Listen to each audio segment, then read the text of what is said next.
congratulations to her. We have reporters all across the Tennessee Valley, including out in Lincoln County today. WAAY 31's Shosh Bedrosian is in Fayetteville right now, where floodwater has completely cut off transportation. Shosh, what's that all about?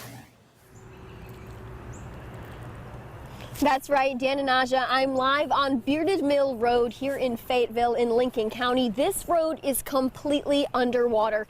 You can barely even see the end of it. In fact, I actually can't even see the end of it. There's so much water from the Elk River. And in just the next couple of minutes, I'm going to hop onto this kayak just so I can show you how deep some of those floodwaters are, just so I can show you how dangerous it is to drive in conditions like this. Reporting live in Fayetteville, Shosh Bedrosian, WAAY 31 News. In the WAAY 30